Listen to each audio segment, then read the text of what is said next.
The news day continues here on One News Now. I'm Charles Dejano. Former Solicitor General Florin Hilbay resigns from Aksyon Demokratiko to endorse the candidacy of Vice President Leni Robredo. In a statement, Hilbay says he respects the decision of the party to choose Manila Mayor Isko Moreno as its presidential candidate. But he's choosing to leave Aksyon Demokratiko due to, quote, ethical considerations. He also believes that Robredo is a much better candidate in this most crucial of elections and that she deserves more support. Hilbay says he will be supporting Robredo as an ordinary citizen, and the former Soljet, who also ran for senator under Ocho Derecho back in 2019, says the country cannot afford to have another leader who is more or less the same as President Duterte. The Health Department says the alert level system may be expanded outside Metro Manila soon. In an interview on Agenda, Health Undersecretary Maria Rosario Vergeire revealed that alert level systems would be implemented in other areas beginning October 20. Although Vergeire said this doesn't mean that the new system will already be enforced across the entire nation. Gusto natin makita talaga yung kapasidad ng local governments na kahit na wala ng city-wide or region-wide or province-wide na restrictions, yung mga ECQ at MECQ, kakayanin ng mga local governments. So we're doing this pilot.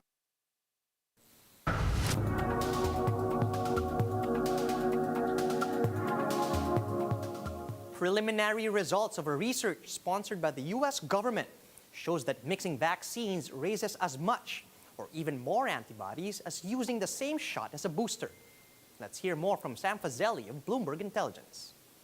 Got some data yesterday that seems to suggest that actually mixing and matching is a good thing. That if you've had AstraZeneca or a J&J, getting a Pfizer shot has a really big impact.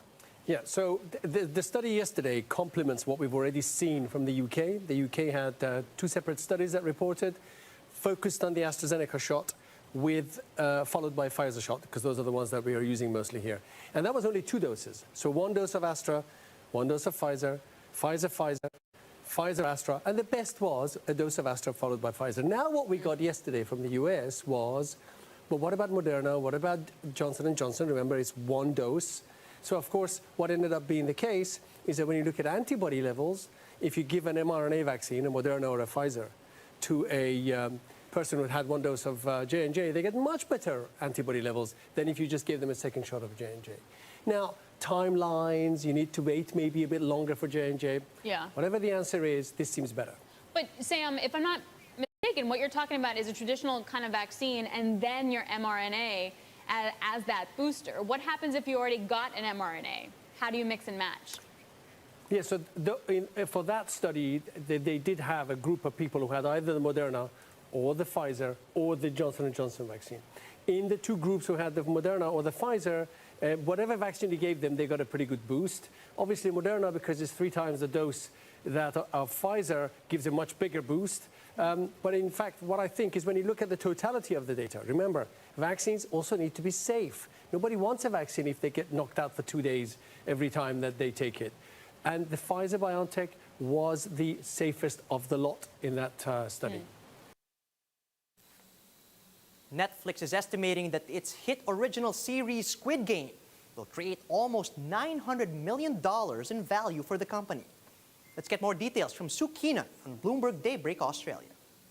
Really, in this age of streaming wars, it seems that one hit could be the jackpot. Yeah, we're learning just how big a mega hit windfall can be.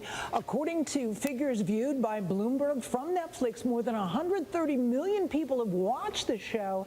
And those figures also show that Netflix believes it has generated more than $891 million in what's called impact value. That's a metric the company uses to assess the performance from individual shows. Now, you're looking at a trailer from Squid Game. It is a South Korean show that's been compared to the U.S. hit movie series Hunger Games. It's about people in extreme debt signing up for a deadly contest with severe consequences, all to earn a major cash prize. Now, Netflix figures that the series costs just over $21 million to produce, or about $2.4 million an episode. So that makes Squid Game really stand out both for its popularity and and its relatively low cost in terms of generating such a big value. Now, Netflix has released self-selected viewership metrics for a handful of TV shows, but these are the most detailed that we've been able to see yet. And we should point out, Bloomberg learned that Netflix an attorney representing Netflix is telling us that Netflix does not discuss these metrics outside the company and take significant steps to protect them from disclosure. That said, the viewership details are likely to cheer investors who regained enthusiasm for the streaming service stock after several bumpy months. The stock has surged almost 7% since the release of the games in mid-September. And even investors critical of the company expect it will either lift its performance in the third quarter or its forecast in the fourth quarter, if not both. We should point out that these numbers are showing us that Netflix estimates 89% of people who started watching the show watched at least 75 minutes or a full episode. 66% of viewers finished the show or binge watched it in the first 23 days. So this is being regarded as one of the biggest hits that Netflix has had to date, and that a lot of analysts are paying attention to.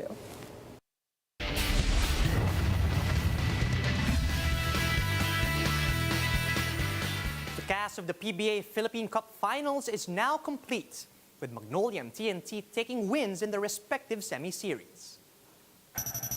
Magnolia avoided a rubber match and finished things in Game 6 by winning 93-85 versus Meralco.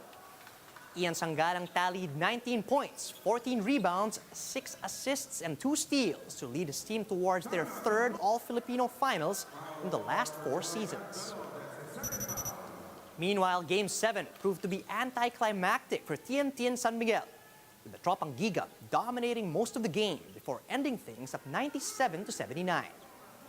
Pogoy led TNT with 27 points, and he said he had no shortage in motivation to change the course of history to get the win for TNT. I give all the glory and honor to my one and only Savior, Jesus Christ.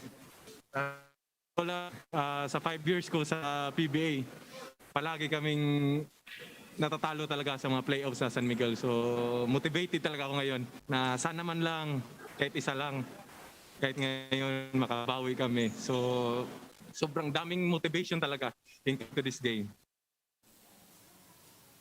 Here's a quick look at some of today's headlines.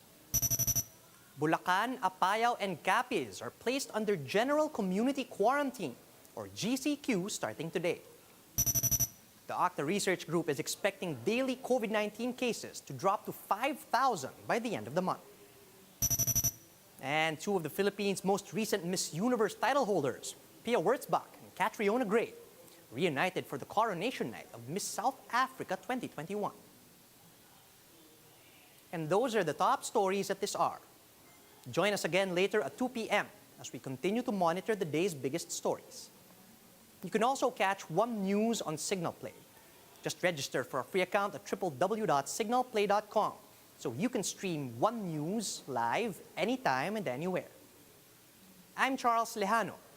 Mask on, wash hands, and stay safe, Philippines. We are One News.